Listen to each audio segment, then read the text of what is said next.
Hello, everybody. Welcome to whatever this is, the late episode where we're going to be talking about WandaVision episode 9. Yes. Cool. Episode 9. That's how the series finale. The series finale. I just want to apologize for this episode being as late as it is. We were going to record last Saturday, and I just woke up with a head cold.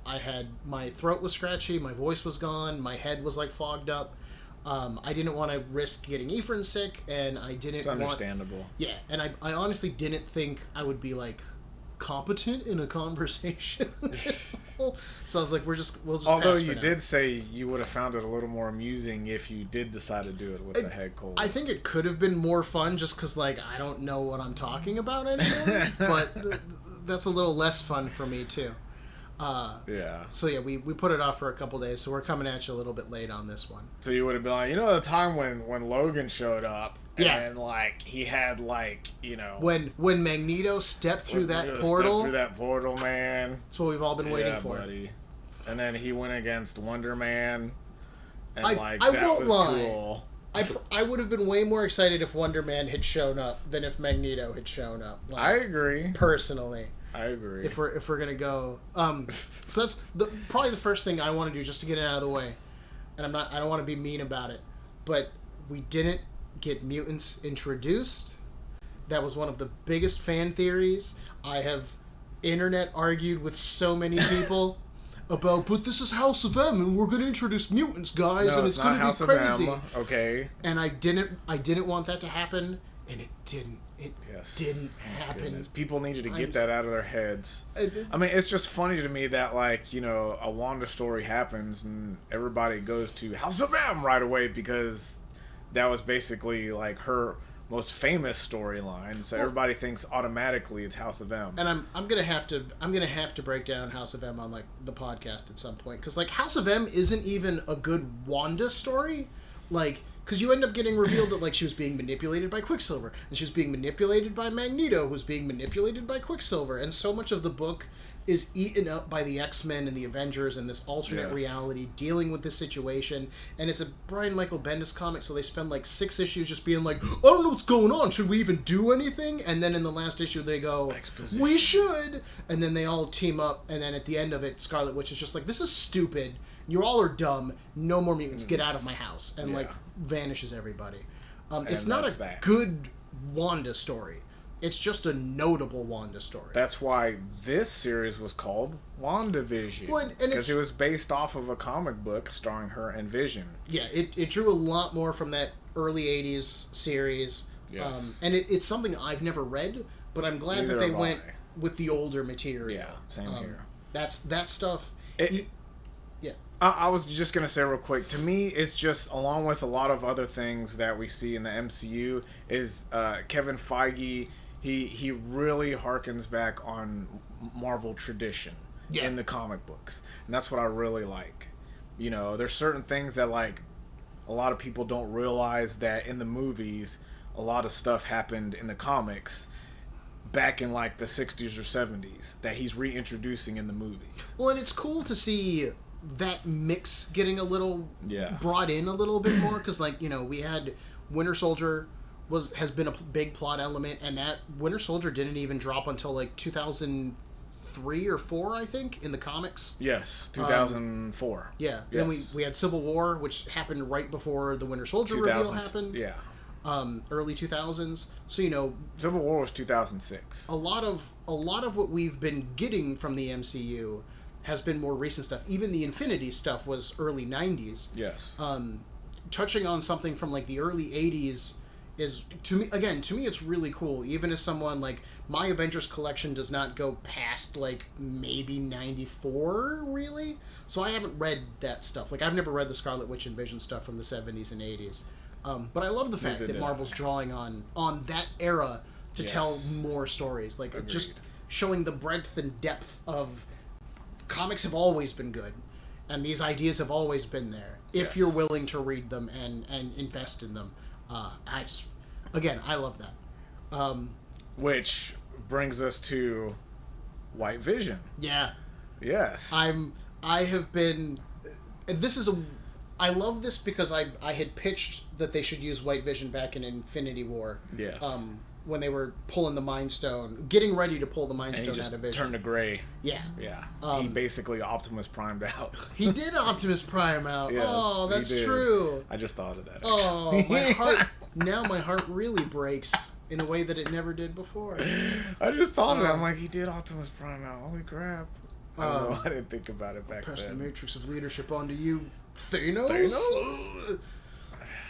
It's like Megatron. It's like Megatron, like, drop kicking into that hospital room as he's, like, opening up his chest and he pulls it out, and then Megatron's just like, it's mine, and then, like, leaves. Like, kills everybody in the room and then walks out like, this is great. Ass. But that's, again, I think I've said this before, I'm not a big fan of the Vision in the comics. He always comes off as a cold, emotionless robot to me. But this show has humanized him incredibly well. And getting to see even just the momentary glimpses of, like, Mind Stone Vision and then White Vision was so cool. I loved the, like, hollow echo effect that they put on Paul Bettany's voice. That was really cool. And the one thing that I really liked... Which I did say that, I can't remember which episode, a couple episodes ago, that they're probably going to give him some sort of robotic type of voice, which I think looks really cool. And I'm going to give you props to basically say that, I guess you recorded it, right? When you said that you thought that when Paul Bettany said, there's a certain actor I want to work with my whole life, and you said... It would be great if Paul Bettany was referencing Paul Bettany. That's shout out to my boy Ricardo. Ricardo texted me that idea like before I watched episode 8. Oh. He was like, I've read this theory online. Nice. I think it'd be really funny, and I'm like, that would be beautiful. And it ended up being true. And it works so well. It does. It's a subtle thing, but one of the things I really liked was White Vision had like a sneer on his face. Yes. The whole time he had this like kind of thing going on. And it cold. It just made him seem more menacing, even when he wasn't doing anything. And his eyes were glowing, which I thought looked really cool. His eyes looked super pretty. Yeah, that part when he was squeezing Wanda's head and he was like, and I heard you were supposed to be powerful. I was like, that's such a cool thing to say. Yeah. You know, like, he was cool. He looked really cool, too. He looked great. That's the thing. He looked great, and I don't know if he was supposed to look almost... He had subtle differences. Yes. Besides the color. Than normal Vision did, and that's what I loved. They made him look the same but different. Yeah, You could look at him and go, "Oh, that's clearly like the Vision, but it's not the Vision kind of thing." Like you said, very very subtle, but they did a good job with it. They really did. I loved the thesis ship thought experiment. That was like the second that Vision was like, "Have you ever considered the thesis ship thought self-awareness thing?" And I was like, of course he's gonna logic the Vision to death. Like, he knows himself. It's like, I was like, that's perfect. And that's even a reference to Mark Waid's run on the Avengers in 2016. Mark Waid did like a big Vision story arc. Again, I haven't read it myself, but I've seen other people bring it up online. But you can find, I think it's like a page of Vision talking to, I think it's like future Vision, who's been alive for like thousands of years, and they're having basically the same conversation of like, am I you? Are you me? And do you realize that you've changed so much that you're no longer a hero kind of thing? So again, a fantastic way where Marvel's adaptations aren't strict adaptations. They draw the best bits and pieces from everything available to tell the best story available. That's what's so great. I really particularly... I just rewatched the episode today, so I would be fresh. Because between it being a week and then me being sick, I wasn't sure how much I'd remember. The end scene with Vision and Wanda, basically when they're like saying goodbye, was so sweet. It was. And so beautiful. The music was great. Like, other than Agatha All Along, I've never wanted like the musical score more than this episode. I had agree. some and great moments. Just the Vision crying one tear, and it completely humanized the character. And even that's a throwback to the comics. See? Of Avengers 55, there's a famous line regarding the Vision where it's I can't remember who Tony Stark's talking to, but like the Vision just did something heartbreaking, and Tony Stark is like, I think that if you went in that room, you would find out, and then you turn the page and it's Vision, and he's doing like this, and he's got a single tear running down his face. It's that even an android can cry, and it's like, I remember that. It's the Vision quote, like more than anything else. And that was when that one tear. Well, I was sitting on the couch, home alone. It's just me and the cat, and I'm just like, he can cry. I got the one tear. That was so cool, and it's almost like he even realized that. He thought he wasn't capable of it until that tear fell, and he was like, I'm crying. And there's it was sweet and bittersweet all at the same time. That was when she's turning the lights off and he turns the lights on, and she goes, he's like, well, I wanted to see how you looked. Yeah. And she was like, well, what do you think? And he just replies, there you are. Yeah. And that's enough. Like, it's enough because he loves her. Oh my god. Yeah. Exactly. This is the perfect like nerd romantic kind of shit that I love. It's great, and that's like I said it before. That's why I love these Disney Plus series that they're doing now, because it gets you more into the characters and what they are and what they stand for and how much they mean to each other. You get in depth with them, like we've never would have seen Wanda and Vision so vulnerable, in their relationship. In like a big budget movie. No, thank you. Never. And now look, like Paul Bettany, everybody's always liked him as the Vision. He's been great. He's a great actor. But then you see the depth of his acting like this. It's fantastic. And same with Elizabeth Olsen. Yeah. I think like now Elizabeth Olsen's basically like the world's #1 sweetheart because of this. Because not only does she bring this character to life, but everybody's seeing now how much of an amazing actress she is. And it's not just about bringing their characters on the screen. As we know about the Marvel movies as a whole, these actors, they bring all these characters to life in such a visual and like dramatic and storytelling way that you can't help but fall in love with these characters. Yeah. It's amazing. It's fantastic. And for like, especially this episode for Wanda, like so much of this series has been Wanda pretending things were okay. Yeah. And in this episode, I mean, you see Wanda like confused and in pain, outraged. Yeah. You see her when the townspeople all like ganged up on her, yeah, and they were like, fear. Yeah. When she starts to fight back against Agatha, and you can see there's a certain degree of like confidence in like, I know what I'm doing here. I'm gonna mess with her mind. And even that then gets flipped on her. And again, she goes back and forth where it's not just like, this isn't like a DBZ episode where she's just angry the whole episode, flinging energy balls at her. Like, no, she goes back and forth. And even at the end, when she does defeat Agatha and she's like sentencing her, like at the end, like when Agatha's like, you're cruel.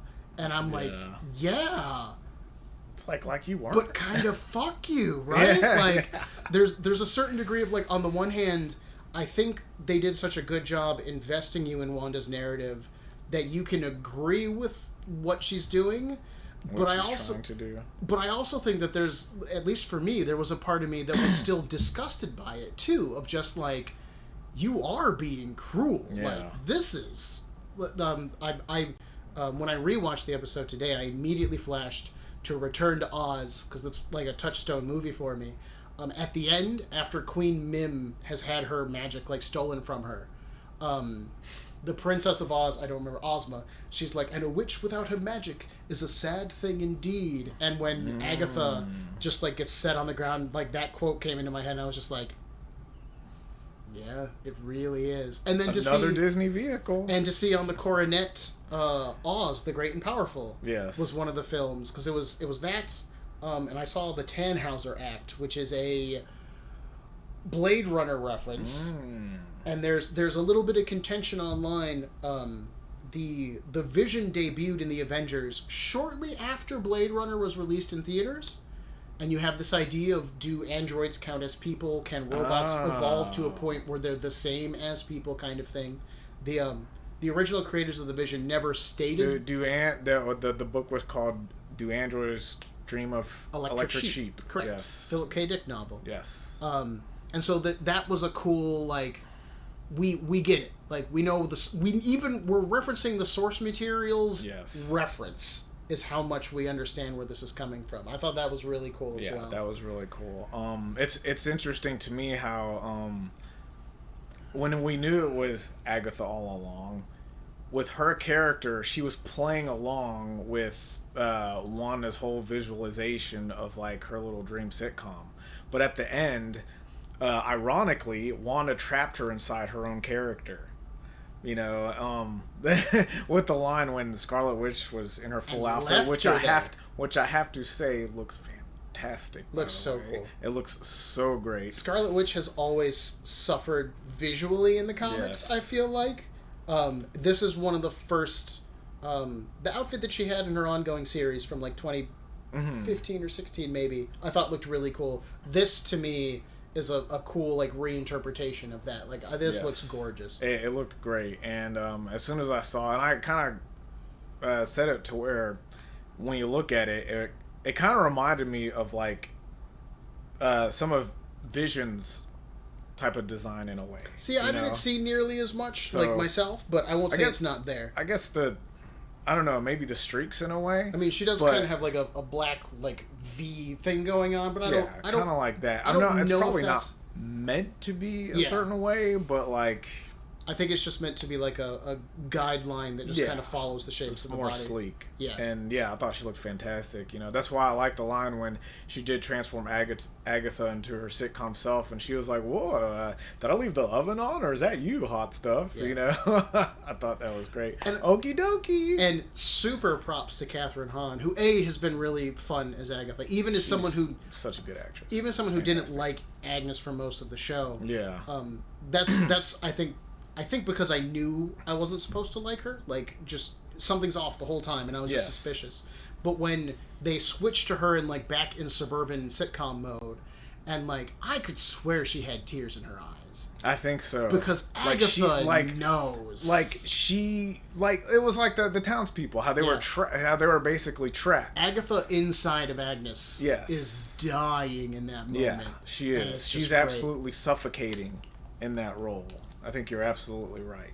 Yeah. And I thought that was a really cool. That was like the ultimate torture, basically. Yeah. And Wanda's like, "You'll be here if I need you." So and that was something I thought was really cool too. Like that's again, as someone who's familiar with the comics, I particularly didn't buy into the Agatha Harkness theory because of the role Agatha has in the comics. Like in my reading, she's always been more of a mentor / like confidant character for Wanda. Mm-hmm. So to have her show up as a villain to me felt really weird. But then to kind of leave her alive as like a living resource of like, no, if I need to know something, I'll be back. I think is a cool twist on that idea that she'll still teach her, probably against her will. Yeah. But it's the best she's gonna get. Exactly. That's cool. I mean, she could have killed her, but she decided to keep her alive just in case she needed her somehow.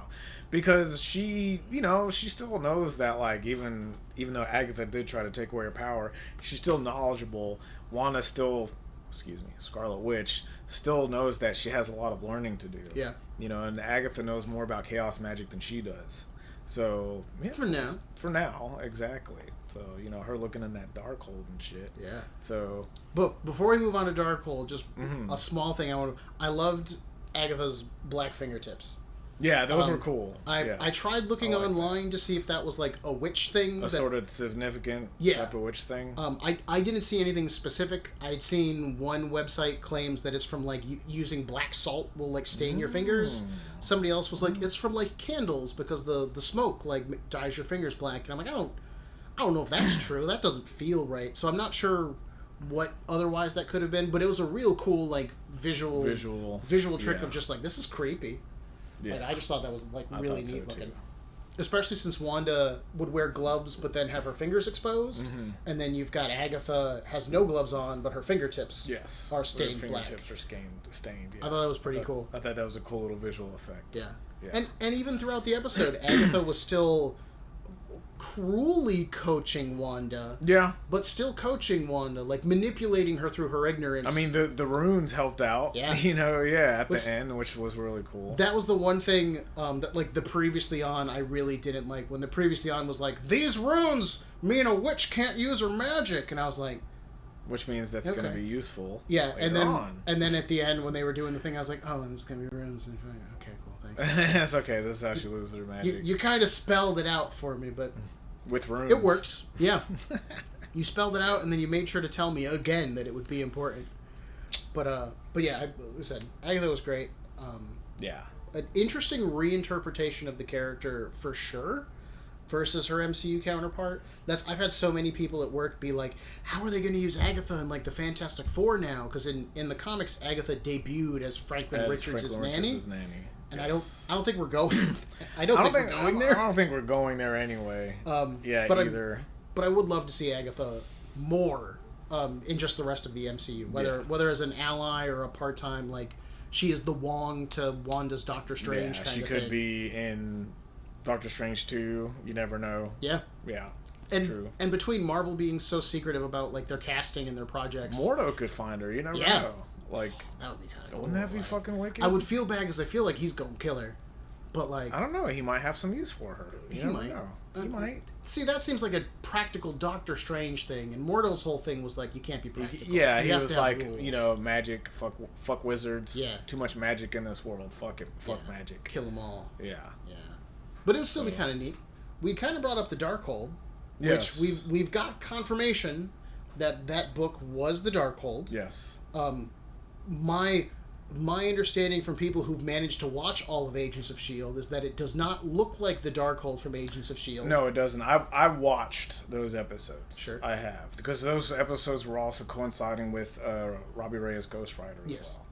Yeah. So I did watch those episodes with the Darkhold. So that's why at first I didn't believe it was the Darkhold. Sure. But then, Marvel is kind of like sort of rooting away from Agents of S.H.I.E.L.D., even though they did mention Fiji. Hard ignoring it. Hard ignoring it, yes, exactly. As soon as, like, anything... Agents of S.H.I.E.L.D., what are you talking about? Any show that Jeff Loeb was a part of, they're like, fuck you, Loeb, no. I still don't think they're that harsh about it. I just think they're saying, we didn't make this to be a part of our tapestry. Yeah. We're going to do our thing. We're going to do our thing. Here. And then, the Darkhold exists. We've got the Darkhold in existence. I loved that we got to see the image of the Scarlet Witch in there, and she had like Cthulhu tentacle hair. Yeah, I thought that looked really cool. Because the Darkhold is meant to be like either like a book written by Cthulhu, the Book of the Damned, or the Book of the Damned. What Agatha said. What do they call it in Evil Dead? The Necronomicon. The Necronomicon. The Book of the Dead. The Darkhold is basically Marvel ripping that idea off. And just real quick, Agatha did say to her that your powers succeed that of the Sorcerer Supreme. Yeah. So well, and to a certain degree that makes sense because all of the Sorcerer Supreme's knowledge is learned practical skills. Yes. And Wanda's is chaos. So when Doctor Strange has to make these like perfect concentrated glyphs where everything has to be right, Wanda can just wave her hands and blast all that apart. Yes. That's A, that makes sense. And B, it's really the thing that made Wanda in the comics so powerful when she's gotten to these levels of power before. In the comics, her power tends to fluctuate frequently and rapidly depending on the story. But yeah, that's a really cool way. We've known from the beginning that they were setting up Wanda for Doctor Strange 2. I like how, like, Agatha says that, but then later on at the end credit scene, when we see Wanda, in the mountains in the cabin, she's walking around, and all of a sudden you see her in an astral projection. Like, right away, I thought to myself after seeing that, I'm like, she is so powerful that she doesn't even have to be asleep to astral project. She can walk around and astral project at the same time. Exactly. She's so powerful that she can do them both at the same time. And there's a bonus degree to that where when you're looking at her, she has a glyph underneath her. Mm-hmm. There's a glyph running to like her left and her right, and then there's like some orbs. So there's orbs while she's waving her hands, while she's like mentally turning the page. Yeah, she's running multiple spells at the same time. At the same time. Effortlessly while doing something else. Again, I won't say we haven't seen Doctor Strange do that kind of thing before, but yeah, we haven't seen the most we've seen him. Use. Yeah, just casual use, exactly. Because we've seen Doctor Strange become the Sorcerer Supreme, especially in Infinity War, which to me that was one of the highlights 100%. Of the movie is him using his powers. Which first seeing that to me got me really ecstatic. I'm like, finally, he looked so fucking cool, so cool, So, and I love the Russo brothers. They have fun with it. That's what I love, But ever since then, we haven't seen how much he's improved, and we're gonna see that in Doctor Strange 2. Yeah. And I can't wait to fucking see that shit. So, and I'm wondering how, as powerful as Wanda is, how much more powerful has Stephen Strange become? And that's I think probably one of the biggest lingering questions from this is how much of Doctor Strange 2 is Wanda going to be the problem, as opposed to maybe the inciting incident. Mm-hmm. And I mean it's all conjecture because we don't know. It's interesting that while she's in her astral form, that I noticed that she's reading the Darkhold, and it's not until she turns the page that all of a sudden she starts to hear her children crying for help, and then it ends.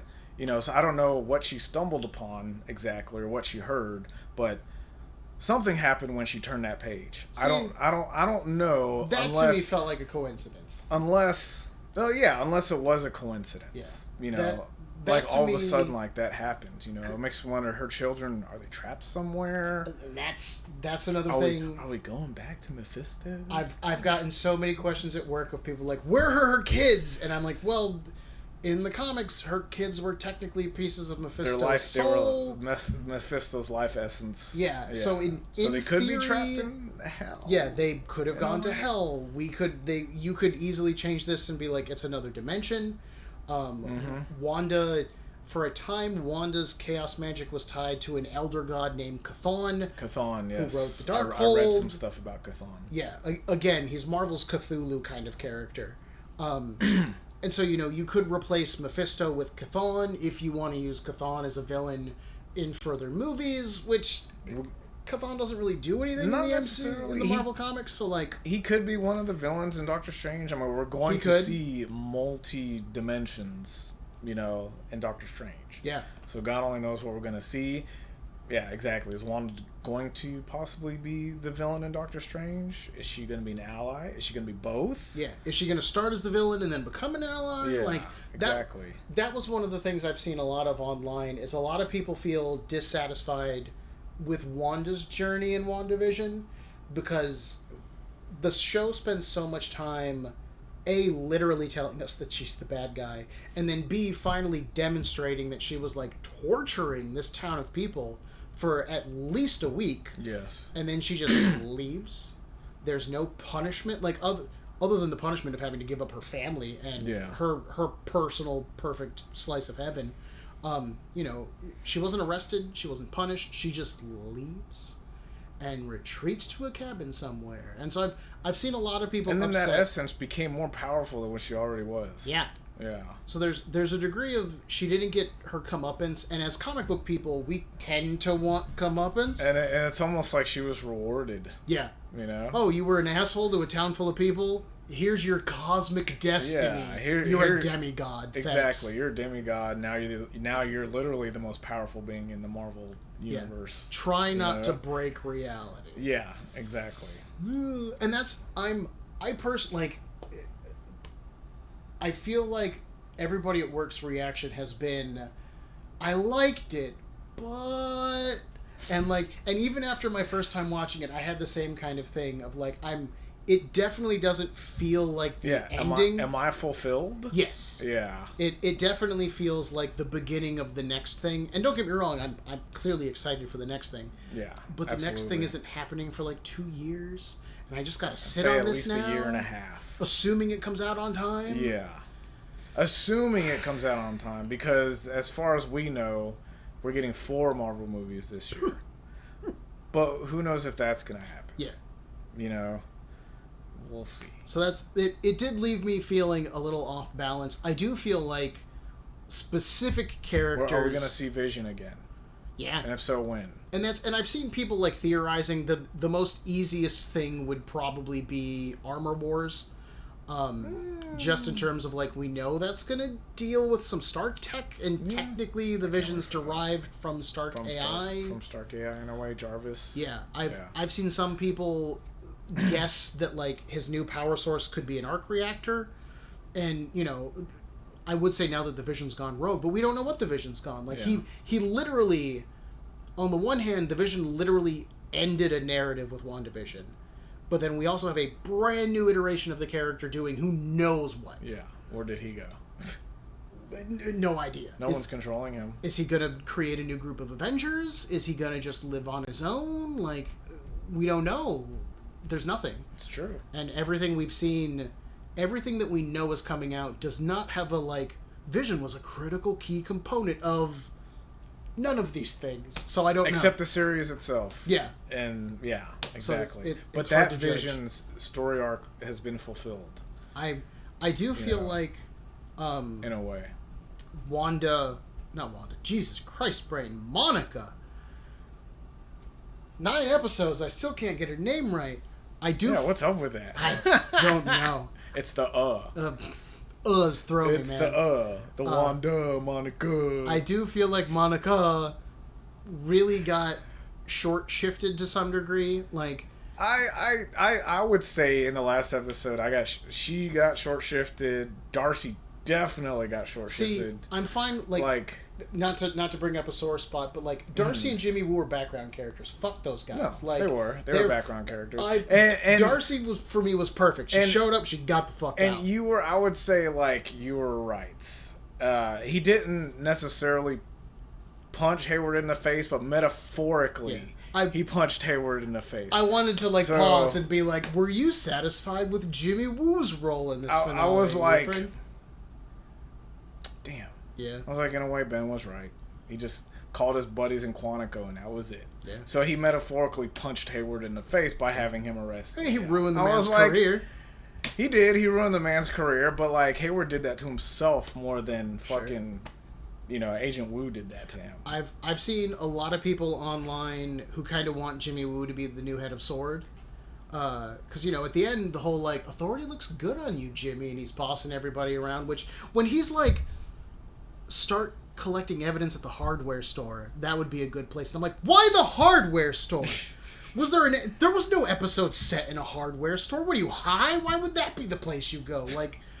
Her house was the place, and it doesn't exist anymore. It doesn't even exist anymore. This is a terrible place to collect evidence. Like, go to Agatha's house. Go to Ralph Boner's house, I guess. But yeah, I do feel like Monica kind of got a bum cut. Like, especially... It was, like, the last episode was more set up for her to either be in Secret Invasion involved. Or Captain Marvel 2. Yeah. I would lean towards Secret Invasion, which, again, kind of bums me out, because I think we've all just been expecting her to be in Captain Marvel 2, to be honest. Yeah. And then B, I wanted her to become the head of S.W.O.R.D., and she didn't. Yeah. It bums me out. That would have been cool too, man. I wanted Monica to get validated. Like, no, you did the best a person could have when presented with this situation. I mean, it was cool that, like, how the way the bullets went through her and kind of, like, faded out and, like, went down. I thought that was kind of cool. It shows another manifestation of her powers. She drained their inertia. Yeah, exactly. I liked, was it Billy?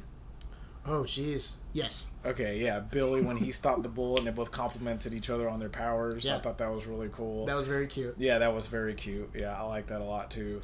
But, yeah, exactly. At the same time, like, how you basically set up Monica's powers, only to set her up to be like, yeah, Monica's going to be back, but, like, who knows when we're going to see her again. Yeah.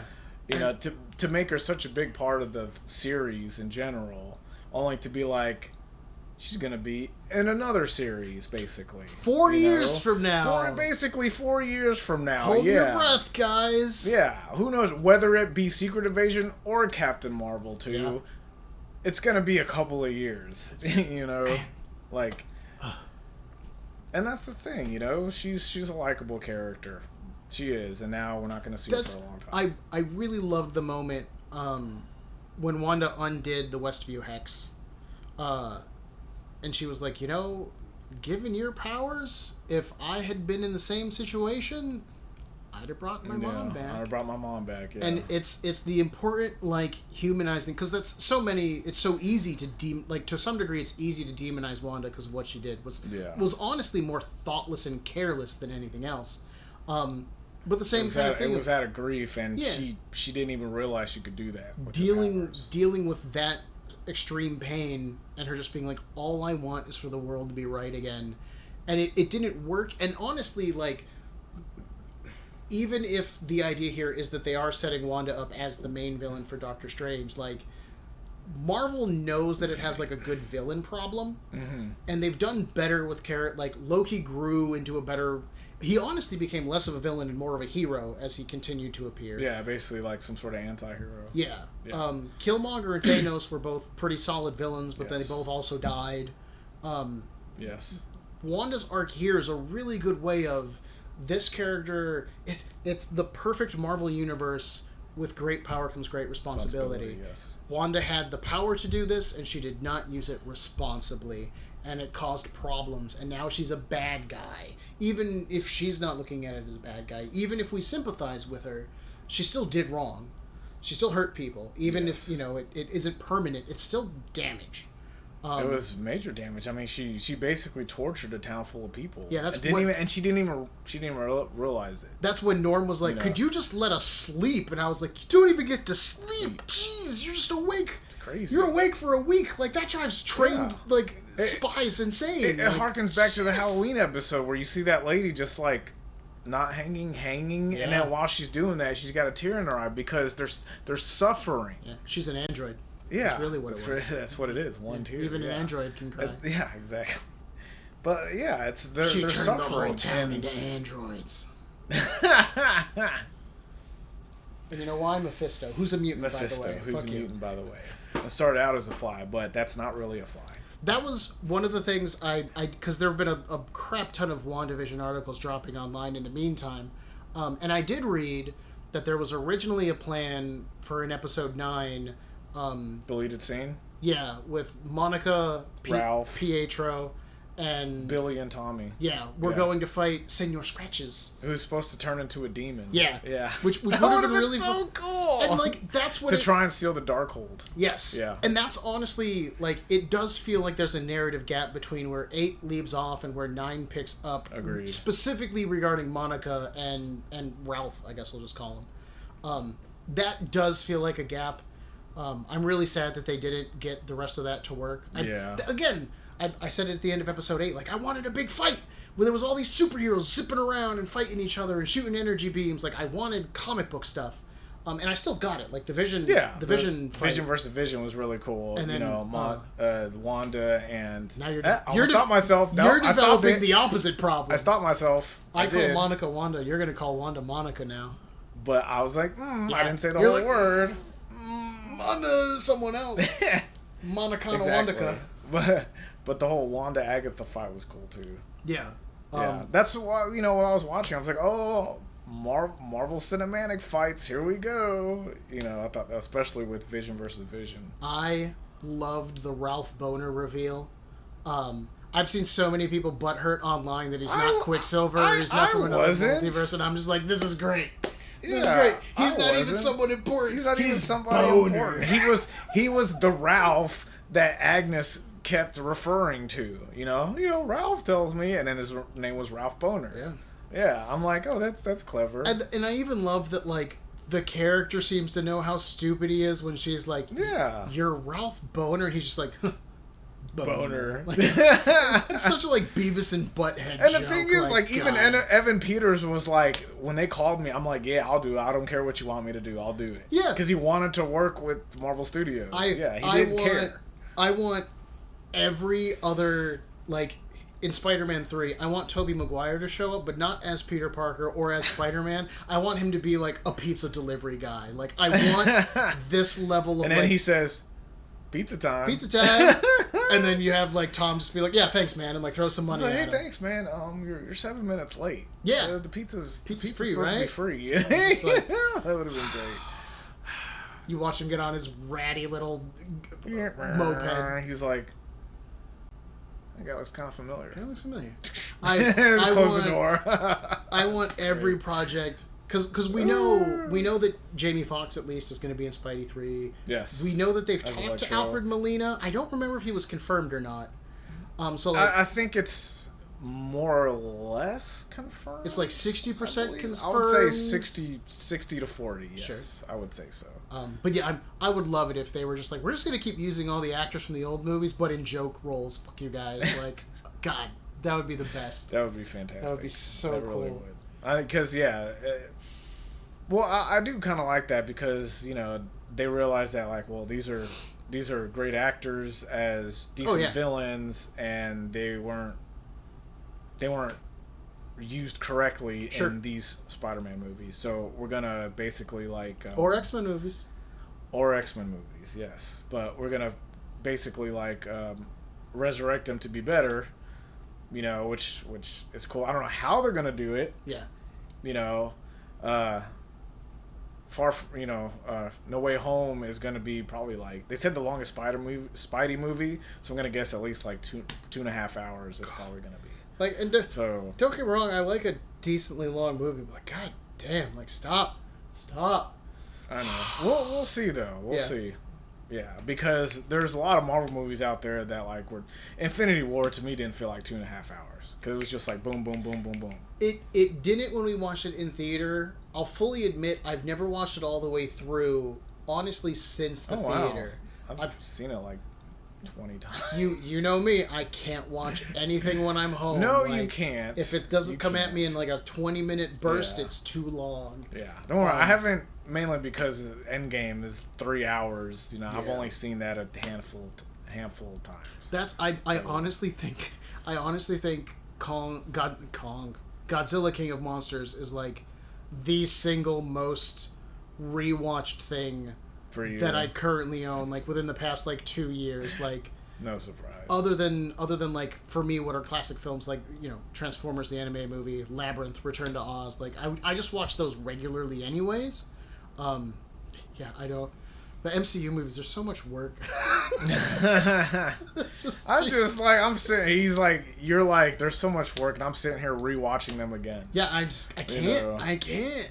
Like, well, it's like I told you Except earlier. for Winter Soldier. I can watch Winter Soldier every day. I watched it a few days ago. Don't know why. That got me. I didn't even good. start with the first Avenger or the Avengers. I started with the Winter Soldier because it's my favorite MCU movie, and it's the first movie that they introduced Wanda Maximoff in. Sure. I mean, it's like I told you, I'm watching the Captain America movies and the Avengers movies because not only do those certain movies lead into WandaVision, but they also lead into Falcon and the Winter Soldier. Yeah. So I thought that was really cool, and I'm like, oh, you know what? Those movies do lead into both of these series. Yeah. Oh, okay, that worked out pretty well, and it helps that the Winter Soldier is my absolute favorite Marvel movie, and it first introduced you to Wanda Maximoff. Yeah. So I can go on a video rant alone talking about the Winter Soldier. But, sure. But yeah, it's just gonna be 2 hours of God. This was so cool. Yeah, I know. Right? It's gonna be 2 hours of me like just exploring like just Cap's character development. Yeah. In it, just unbelievable. Like, not even Cap had it all figured out. Like, come on, man. He's Captain America. He didn't even know what to do with his life, man. None of us do. See? Just make it up as best you can. Exactly. Some of us join terrorist networks accidentally. Yeah. Some of us save the world. It's great character development. That's When Natasha found out that Hydra grew up under her nose, and even she was like, after I left the KGB and joined SHIELD, I thought I had it all figured out, but shit, man, I just left KGB for Hydra, know. And, Cap just a little nudge there, sounds like you're in the wrong business. A little nudge back to him. It's like, it's brilliant. It's great writing. In regards to WandaVision, though, because I had wanted to bring up the exact same thing. I was like, I can't, because we'll just roll off on that for an hour and a half. I agree. And then you started to do it anyways, and I was like, stopped. come back around. No, that's why I stopped. WandaVision, I mean, to be fair, do we really have anything else? I'll fully admit, I didn't like some of the CG during the fight scenes, and I don't think it's because it's bad CG. I just think it's enough of that disconnect in my brain where I'm like, intellectually, I know this isn't real. So when I see the Visions throwing each other around and you hit a truck and the truck explodes, like, it still looks to me like dolls. Like, it's no visually different than a 1970s Godzilla movie. Like, it's a guy in a suit. It's fake. Whatever. Like, it still doesn't look great to me. I thought it was kind of a cool visual when White Vision was walking through the fire. You know, he looked pretty menacing there. Oh, yeah. You know, I thought that was pretty Yeah, awesome. he looked great. He did. He looked great. Super menacing. He Very looked cold. great. Yeah. But yeah, I kind of know what you mean. Yeah, I really do. You know, when they both went up and came crashing down onto the street, like, you know, yeah, I know what you mean. Got a little bit of DBZ in there. A little bit. Whether anyone intended it or not. Which, you know, there's certain parts of it. Like, I thought it was cool how they kept going through each other, you know, like grabbing each other, you know. Visions, like, it's almost like they have fun with that fight scene. Vision's intangibility is one of those things that I don't feel like gets used often enough in like a combat situation. I agree. And it was really cool to see them both constantly like use it against each other intelligently. Like, yeah. I thought that was really clever. Yes. Like I said, I really liked White Vision. I liked Wanda's just overall arc of getting to the point where she had to let this go. Just from my theory was wrong. I was a little sad that the Vision didn't have to like beg her to stop this. Yeah. But I liked that what am I saying? Once the Vision knew that Westview was an illusion, he still accepted it as the home that Wanda had built for him. And even knowing that it couldn't last, he still fought to defend it. Like, he still fought to honor this thing that the woman that he loves built for them. Even knowing that they were... And the kids. Yes. Even knowing that they would have to take it down. And he didn't beg her to do it, but at this point she had accepted that she had to do it anyway, so it wasn't necessary. And I kind of like that because it kept Wanda's sense of agency, where she wasn't doing this for Vision. She was doing it, honestly, because it was the right thing to do at this point. Even if she had done all of the wrong things up to that point.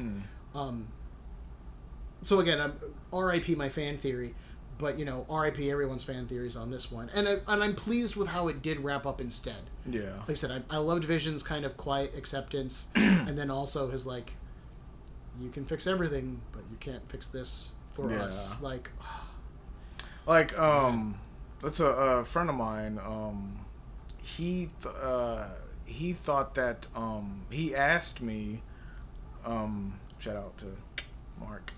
He asked me if I thought that when White Vision first formed, that did he have a sort of small sense of Ultron inside him, because, you know, I guess the part which was Jarvis was no longer inside him. You know, that could have been one of the reasons why he was basically villain Vision. You know, and I thought that was kind of interesting. I mean, of course they didn't mention it, you know, at all. But, like, you know, I know he was just a soulless, senseless android. You know, but I thought that was, you know, kind of interesting that, like, could he have at least a small part of Ultron inside him, which, you know, kind of turned him evil in a way. You know, maybe not. I don't know. But I don't personally it's think interesting so. just to think about it Yeah. in a certain way. Because, I mean, even Vision straight up says that, like, I'm a mix of these three different sets of programming. Like, I'm a little bit of all of it. And, like, the White Vision does straight up say that, like, he says that he has the data of when he was the Vision previously, but they had blocked his access to it, and all Mind Stone Vision did was unlock his access to it. Yes. So he, even then, you know, it's hard to gauge because we also never got to see what Ultron's vision was supposed to be. Yeah. Because we immediately met him and he was Paul Bettany Vision. He wasn't, I'm an evil robot who's going to destroy humanity. So it's hard to judge. I know a lot of people seem to want Ultron to come back for some reason. I like Age of Ultron, and I thought Ultron was a fun villain. I also don't care anymore. Like, yeah, I'm, he was left to be the villain in that movie alone, and he was very entertaining. And I feel like there's a degree more of like, what would your next Ultron plot be? Yeah, that's a better plot than that. Yeah, they basically told you that, they even ended it with Vision. That Ultron bot was the last one. He's but did he really kill that Ultron body, friend? Yes. Yeah. I know. Also, everybody's like, did he really? They didn't show it. Yes, he killed it because he knew he had to. Everybody's fan conspiracy. Again, everyone's fan theory, R.I.P. But yeah, I don't, and again, I've admitted this before. Well, I don't in the comics like Ultron.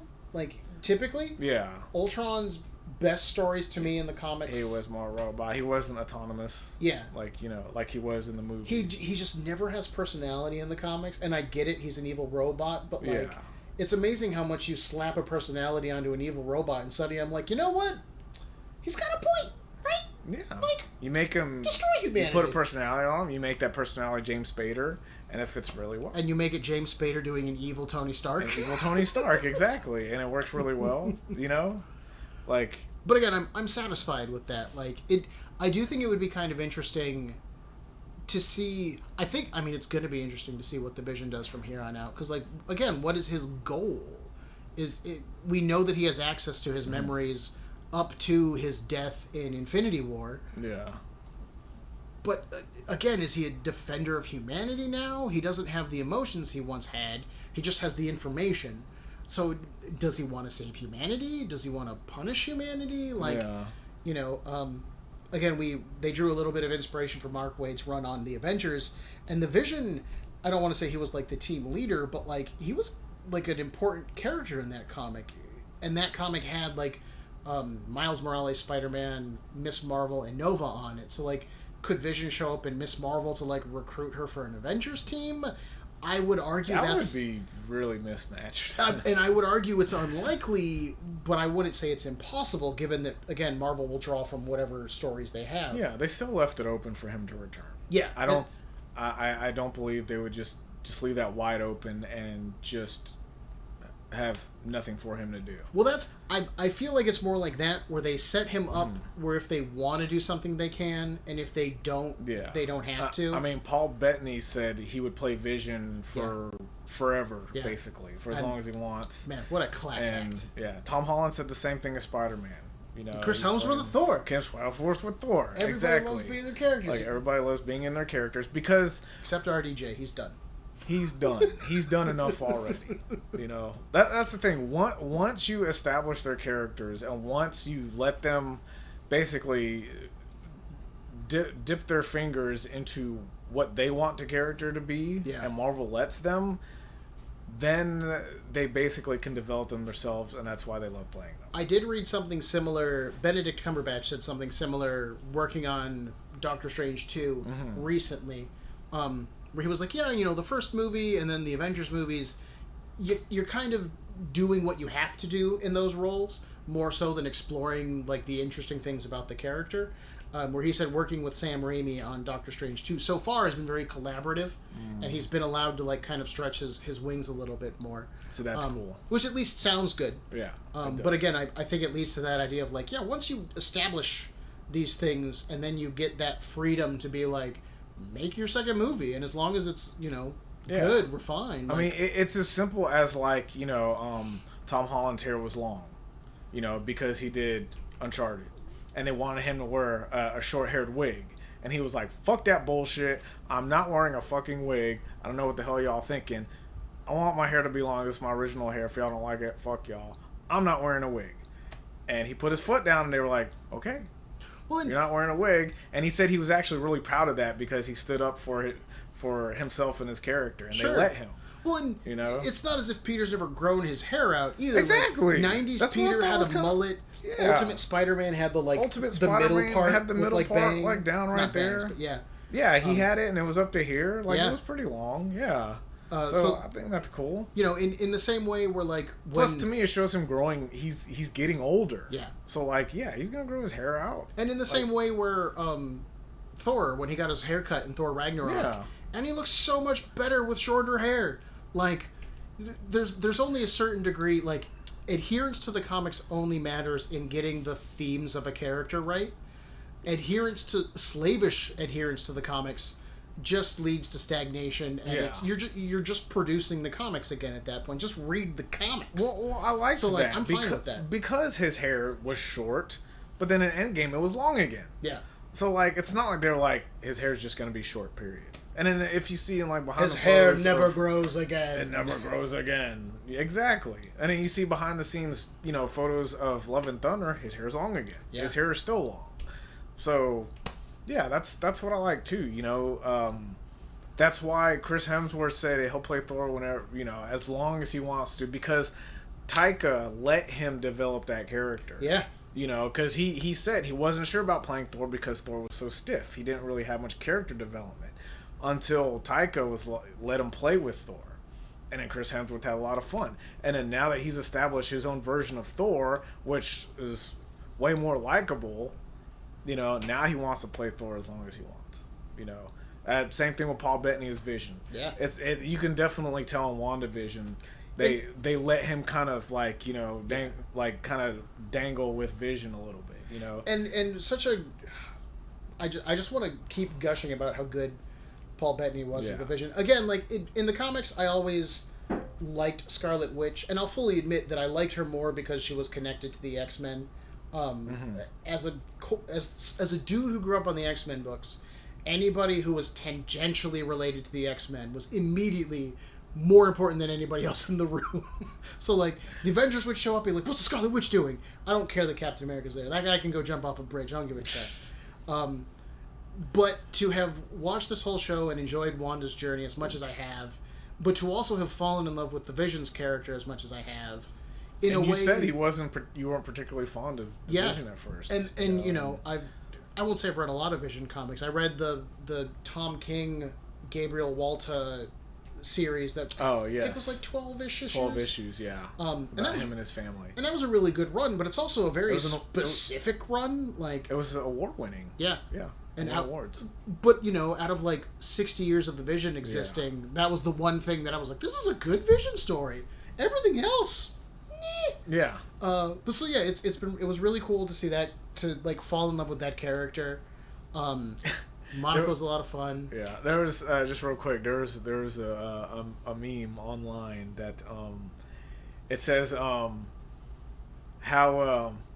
how you guys first met Paul Bettany, and it shows him as you saw it. Yeah, it shows him as Vision, and then it says how I first met Paul Bettany, and it's him naked as Jeffrey Chaucer. Yep. And I was like, yeah, me too. And I love that was great. I feel like the literary poet of Chaucer definitely comes through in Vision. Again, like that small moments of just there you are, and it's just him appreciating her, and like she's not dolled up or anything. She's in like sweat clothes, and like he loves her. He loves her. She's just beautiful to him, and it's period fact. When Darcy said, even though it's a sitcom, I can see you two generally love each other. It's the love is real, even though everything else might be fake. The love you share is real. You two belong together, man. And yeah, it's great. It is. It's amazing. WandaVision. And I know it's fantastic, like story, and I don't know how many there's. Seriously, there's at least 90% of people out there that are like, the first 2 episodes, like, I didn't like it, I couldn't stand it, but after episode 3, man, I really got into it. I liked it ever since the very first episode. Once it mattered. That's the thing. Once it mattered, but I knew, maybe because I knew what it was going to be. Yeah. That's why I liked how it started. And I feel like there's a very entertaining throughout. I feel like there's a degree too that, one, you and I almost blind trust Marvel at this point, in terms of like, even if something looks weird, we're still going to see it through because we're confident it will end up excellent. Yes. And we're also, as comic fans, and not just people who enjoy the MCU, but as comic fans, we're inherently invested in these characters in a way that movie fans probably aren't. Like, That's the thing. They weren't used to the pacing because it was a series, I guess, as opposed to a full movie. Well, and Wanda and Vision were at best B-list characters in the movies they did appear in. They were. I agree. You saw a little bit of development in Civil War between them, which was nice. They weren't badly written at all. They just didn't have the spotlight in a way that Captain America, Thor, or Iron Man did. And I get it. That's fine. There's only so much you can do when you have a cast of like 12 people in your movie. True. Like, it is. It's true. But that to me is the joy of these Disney Plus shows, is being able to take these characters who've been present but background and push them into the foreground, whether they stay important or not. Whether the Vision gets his own show or a movie or he appears in the next Avengers film. Don't get me wrong, I want to know, but I'm happy to have had this experience with that character now. And same thing for Wanda. Maybe going into Doctor Strange, she's going to be this horrible villainess and ruin everything, and maybe we'll come out of it hating her, but like, what an experience getting to that point. Yes, very much so. And again, in a way that a movie couldn't have done. Yeah. With that, I just want to bring up real quick that because I've told you I've been watching like past MCU movies, that I really like that Clint and Wanda's relationship started with Wanda about to hypnotize him and Clint sticking a taser arrow in her forehead. It started from there to, at the end of Endgame, comforting each other because they lost two people that they love. Yeah. It's great that like even in like minor character roles, they can still have enough character development with that. Like, in Civil War, Clint's the one that goes and basically rescues Wanda. It's that they fit that in there. Sure. It's great. And the whole time they're fighting, Wanda and Clint are still in a way kind of together. Like Clint's fighting Widow and like, she stops Widow and flies her and he's like, you're pulling your punches. Stuff like that. It's really cool. And then like I said, in Endgame, how it's them two comforting each other. They went from like just bitter enemies like that to just having a close friendship. Like the speech in Age of Ultron. Yeah. Clint gives her. That basically established Wanda herself as a hero. There's just certain things like that, and it goes throughout movies, and then because of grief, Wanda basically creates WandaVision, and through that she gets over it because of the person that she loves basically helps her through that. Yeah. It's and like you said, whether she's going to be the villain Doctor Strange, who knows, but like just throughout this whole thing, they bring closeness to certain characters. They put them together. Wanda and Clint, Wanda and Vision, certain things like that. I just love how they establish these characters throughout these whole movies and whole series. Yeah. It's very good. Something that like a particular, comic book studio kind of seems to ignore. Well, and it's really cool too, because like it's such a, again, even Hawkeye, who's one of the more forward background characters in the Avengers films, it's hard to forget that, like, to some degree, again, it's less in the movies than in the comics, but like Hawkeye was a bad guy when he originally debuted in Iron Man, and he became a good guy. Like, he chose, like, he's like the one character who like showed up on the Avengers doorsteps and he's like, I'm joining the Avengers, and they're like, no, you're not. What are you, crazy? And he's like, I'm joining the team. And he basically just forced himself onto the Avengers team. Like, he chose to become a good guy. And there's a cool way of seeing that echoed in he's the one who helps kind of coach Wanda out of being a Hydra terrorist into, you could help people right now. You could ruin the world or you could help people. You have to make that choice. Power and responsibility. It's like, you go out there. He's like, I'm going out there because it's my job. He's like, you can stay here and that's fine. I'll let your brother know, come get you. But if you step out there, you step out there to kill, you're an Avenger. It's great. It's cool to kind of see that relationship echoed in Clint's grief. Yeah. When he loses his family at the end of Infinity War. And unfortunately, we didn't really get to see him as Ronin hunting down the Yakuza or whatever. Yeah. Or but the Mexican cartel. Yeah. Which I would have loved to have seen that. He went on like a self-destructive, violent killing spree. Yeah. Well, that harkens back to like when he was supposed to kill Natasha. Yeah. When he first met her, he saved her, and then in Endgame, she ends up kind of saving him. Yeah. You know, it's kind of it's intertwining. You know, it's cool to see those echoes happen. Part of me hopes that they unpack that a little bit in the Hawkeye Disney Plus show. Another part of me hopes they don't touch on it, like, again, because it'll have been years old at that point. Like, leave it where it was. Yeah, leave it where it is. I believe that they're gonna kind of touch on like him having like a certain amount of grief for losing Natasha, and him actually witnessing it. Yeah. I know in Endgame they did touch upon it, you know, but I think that could also be one of the main reasons why he recruits Kate Bishop.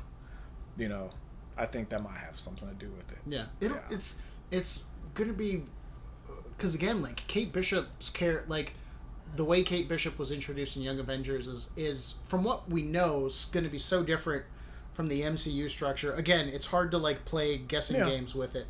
But yeah, Clint just has a habit of saving women. He does. It's almost I don't know. It's almost like I don't know. He in a way sees a certain thing in himself to basically say, you know, this is my job. You know, like he said, you know, I'm going to go out there because it's my job. You know, it's the city's flying. The city is flying. You know, we're battling an army of robots, and I have a bow and arrow. None of this makes sense. You know, but he's... And to be honest with you, like, I'm just going to say one last thing about Clint Barton. I don't think he gets enough credit. Because I've thought about this for a long time. And, like, I watched Civil War again. This fucking dude... like, knows he's outmatched. This motherfucker tries to take on Vision by himself. Not only Vision, but also fucking Black Panther by himself. Two people that know he can't beat, but he takes them on anyway. This dude, he does not get enough credit. He doesn't. Everybody figures like, oh, you know, it's Clint. He's kind of the weakest Avenger. The thing is, he fucking knows this, but he, at the same time, he's like, I'm doing this shit because it's my job. He takes on superpowered beings and doesn't give a shit. And it's less prevalent in his MCU interpretation, but there's a cockiness to Clint in the comics. No. Where the idea of him being outclassed is ridiculous. Yeah. Because as far as Clint's concerned, he'll find a way. I put together a Wonder Man collection last year, and I had to read Operation Galactic Storm as part of it, where the Avengers go into space, and there's a whole bunch of crap going on. And Hawkeye was the biggest pain in the ass the entire time, because the Avengers would be like, okay, we can't go on this alien planet because they all want to kill us, but we need to figure out a way to get on there so we can figure it out. And Hawkeye's like, don't worry, guys, I got this. And he's just, like, appearing on TV like, we're the Avengers! We gotta do shit! Get out of our way, everybody! And everyone's like, Iron Man's like, I'm gonna kill him. I'm just gonna kill him. Like, it's easier. And, like, it's such a, like, devil-may-care, I'm so good at what I do. Again, I'm a guy with bow and arrows fighting space aliens on the other side of the cosmos, and I don't give a shit because I'm that good, baby. Like, he's like that. You don't see that so much in the MCU. You don't see that so much in the MCU. Confidence. You see that confidence that, like, even though he knows, like, you know, when he's rescuing Wanda, and then Vision, like, kind of breaks his hold, and, you know, when he's, you know, first fighting Vision, he takes out the stick, and he's like, I knew I should have stretched. Yeah. Like, he's even joking about it. He's taking on this super being, knows that he can't beat him, but he's still going to fight him anyway. Clint's never been worried. It's the same thing with T'Challa. I don't think we properly limit. I'm Clint. I don't care.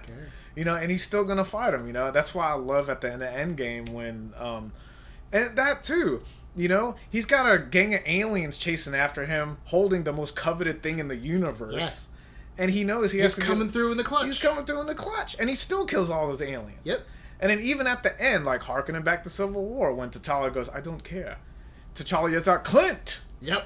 Give it to me. That's what, as soon as he said it, when we first fought it, I'm like, he called him Clint! He knows his name! He knows his name! Like, it's fantastic, you know? It's great. See, that's character development. Yeah. That's what I love. That's what I fucking love. And it's such a cool way to show subtle background character development where Yes. we didn't need a buddy movie of Hawkeye and Black Panther being like, we gotta stop a vibranium bomb or whatever. Yeah. It's as subtle as, now I know who you are. Yeah. And I didn't before. He's like, who I cares? respect the hell out of you now. Yeah, that to me, that one line, you know, in Civil War, he's like, I don't care when he says I'm Clint. And then from Endgame, he's like, Clint, give it to me. Like, it's fucking awesome, man. It's amazing. It's fantastic. Yeah, it is. It's fantastic, man. Just that little subtlety right there tells you everything. It's awesome. Given that we've now gone off on a 15-minute Hawkeye tangent, I think we're pretty much done with WandaVision. Okay, I just want to bring overall. up something real quick. Oh, Sure. Okay, so the scroll that they showed at the end Right. to tell Monica, was that a random scroll? Or was that Talos's wife? I don't know either. Was that Talos's daughter? I didn't even realize that it was Talos in the second Spider-Man movie. Oh, you didn't notice that was Talos? No. Well, I know Ben Mendelsohn, so I knew that was. I know Ben Mendelsohn's accent, and you know, he kind of talks like, you know, yeah. Man, I'm kind of surprised you didn't. I hate to realize say that it, but was all Talos. Skrulls look alike to me. No, I hear. Well, I knew it was Ben. Well, as soon as you started talking, I knew it was Talos because of Ben Mendelsohn. Sure. I knew it was him. You know, that's why. Well, you know, we kind of got it figured out, but you know, yeah. So I kind of knew it was him because I enjoyed Ben Mendelsohn as Talos because he seemed really chill. Sure. Towards the end. But yeah, I don't know. Maybe it was a random scroll telling her, "Hey, you know, you're going into outer space." Yeah, I don't. I honestly don't know. Like, there's a part of me because I even thought about it when I rewatched it. I was like, that could be Talos' wife, I guess. And then either I was Talos' wife or his daughter's old enough by then. Sure. And then I was like, you could look up the actress. Because him and Monica, check. because when Monica was young, they actually were in the house together. Yeah. They kind of hung out. Well, Yeah. and that's why I think she drops the disguise as opposed to being like, Nick Fury wants to talk to you. Because if she had done that with anybody else, they probably would have freaked out. But Monica, maybe not trust the Skrulls, but she knows not to distrust they exist. them. Yes, exactly. I thought it would. I mean, I know it doesn't matter, but I don't know. If it was a doll, I thought it would have been kind of cool to be like, I don't know if you remember me, but, you know, we were young. We were both young, you know. I know it doesn't matter, but I thought that would have been like a little nice callback to Captain Marvel. Sure. But, you know, it is what it is. Yeah. So, yeah. I said, I don't know. I have no clue. I know. It was just mainly a setup. Like it was said, mainly a setup. That's what it was. Even with Spider-Man, I was just like, oh, it's Skrulls! And then they were like, yeah, it's Talos and his wife. And I was like, oh! Yeah. That makes more sense. Does it, though? Really? I don't know. Because, again, we don't know anything about Secret Invasion other than that Nick Fury's going to be involved, and it's a secret invasion. It's between, it's Nick Fury and Talos. They're Which that's one of those things where I'm like, Talos is such a non-character in the comics, and then he's like co-headlining a show with Nick Fury. Like, it just boggles my mind. Like, the only Skrulls who matter because of the actor. Oh, 100%. But that's really fine for me if it makes him important and cool in a way that, because again in comics it's Super Skrull, Pybok the Power Skrull. Actually, I was about to mention that. Do you think like in Secret Invasion they might like mention Clint? Maybe. Be like, hey, what's up, Clint? I mean, not like that, but like, I actually like that better now. For comic book fans, like, what's up, Clint? Yeah, like, Super Skrull. Yeah. Oh my god, Clint is the dude at Skrull Command playing Galaga on a computer, and they're just like, "Sup, Clint?" And he's like, "What?" He's like, what? It's like that dude was a Skrull the whole time, and it was Clint, the Super Skrull. I can't remember where on the timeline Secret Invasion is going to drop versus where Fantastic Four is going to drop. I don't remember who drops first. Because unless you want to come up with some coincidental bullshit, you can't do the Super Skrull without the Fantastic Four because he literally has their powers. Yeah. So if Secret Invasion comes after Fantastic Four, I'd love to see it happen. I don't think... I don't remember. I feel like Fantastic Four was one of the, furthest things out on the timeline. I think so. It's pretty out there. Yeah, so if they introduce... They don't even have... They just recently, remember, they said that they were looking for writers. Yeah. So they don't even have a script ready yet. So if they were going to put Clint in Secret Invasion, I think they would be establishing who he is in relation to, Earth, and then you would do Fantastic Four, then the Skrulls could steal their powers, then he could become Super Skrull, and then maybe become more of a threat. Again, unless you want to do something where they're like, we gave him elemental powers, cause shrug, but that just seems like such a cop-out. Like, that would be a huge cop-out. Yeah, because of the fact that, like, the reason why he exists is because he has the Fantastic Four. He was built to defeat the Fantastic Four. Exactly. Don't take that away from me. Exactly. Yes. Real quick, I saw something like this online. Do you think WandaVision takes place right before, during, or after Spider-Man Far From Home? This is one of those things where I don't pay enough attention to the legitimate timeline of the MCU. Because Far From Home, they still think Vision's dead. Because I've seen some other people question the same thing, and the only, like, because we just watched WandaVision, I know that WandaVision takes place over a course of like 9 days. Yes. And I think they said it was like 2 weeks since Monica returned from the blip or something like that. So So it's like... Oh, yeah, because right back to work. Yeah. And I do think they referenced, like, she had been off for, like, some time, but not, not 6 months of grief or whatever, bereavement. But yeah, I don't honestly know. Okay, if I had to guess, I would say it takes place before Far From Home. I would, again, not having done any research on where Far From Home takes place in the timeline, I would guess before. I would guess. Simply because it was so much like, oh, you're back. Oh, we're going to put you in the field. Oh, Wanda's possessed a town for a week. It's resolved. Everyone go about your business. Yeah. I don't... It's also, like, I mean, this doesn't particularly have one to do with the other, but I think it's interesting that it takes place in Westview, New Jersey, and Captain America's basic training was in New Jersey. Yeah. So I mean that to me just feels like I think a coincidence, but like no, it is a coincidence. I thought that was kind of cool. Along those lines, you want to get conspiracy. Do you know where Miss Marvel is set? Where? In New Jersey. Oh. She's from Jersey City, baby. Oh. Yeah. So New York and New Jersey, huh? Yeah. Interesting. Weird. Oh. That is kind of weird. I am not proposing a New Jersey MCU conspiracy, but it's cute. It is cute. Yeah. We got basically 3 stories that take place in New Jersey. So, yeah. One doesn't have to do with the other, but, like, it's cute. Yeah. New Jersey's next to New York. Okay. Yeah, it happens. I lived in New Jersey. Yeah. We're at the very least, you can't say that everything in the Marvel Universe happens in New York. Yes. Can't. Not in the movies, anyways. Nope. Only in the comics. Exactly. All right, I think with that... I think we're good. I think we're officially done. Yes, we are. We went off on a scroll tangent. We went off on... we did all right. We actually did all right, I feel like. I think we did pretty decently. Staying on target, We just veered off a little bit, but not like last time. We went right back to it because we knew we had to. Yeah. So, yeah. Just real quick, we are absolutely excited for... the Falcon and the Winter Soldier. Oh, absolutely. Yeah, we can't wait for that, So, the next time we do a video, it's going to be for the series premiere of the Falcon and the Winter Soldier, and I guarantee we're going to have tons of fun talking about that. I'm ready. I got my cap gear ready, and I'm gonna be decked out.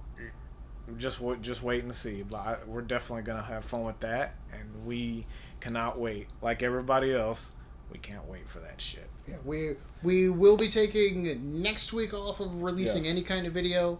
I know that the behind the scenes for WandaVision drops tomorrow because we're recording this on Thursday. Yeah. Right? Yeah. Yeah, it's Thursday. Yeah. So I mean, we'll watch that, and if anything interesting, I'm sure we'll bring it up in like the Bucky Falcon episode. Yeah, Bucky Falcon episode. Yes. But otherwise, it'll be after Bucky and Falcon drops. We're going to try and be as on top of that one as we can. Definitely.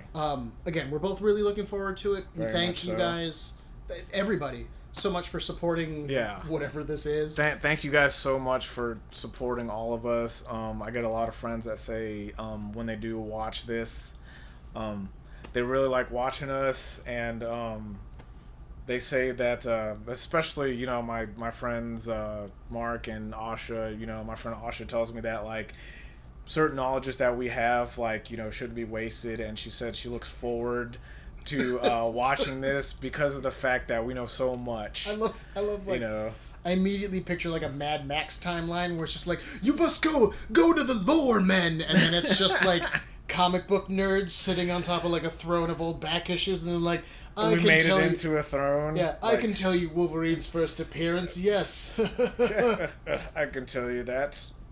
No one else can. No one else can. But I can. Find a geek as powerful as I. But we greatly appreciate all the support. Very much so. I don't know if it's, click the like button if you like it, check it out. I don't know if that's how that goes. We should probably be saying click and subscribe. Click and subscribe. Share. Exactly. Click and subscribe. We're having fun with this, but we're hoping sometime in the future it could be something more. But as long as we have y'all support, hopefully that'll happen. And we appreciate everything, all the support. We thank y'all very much. You guys are great. Crap, what was the line? We have said hello once before, so surely we will say it once again. Or something along those lines anyways. Thank you, everybody. Goodbye. Goodbye.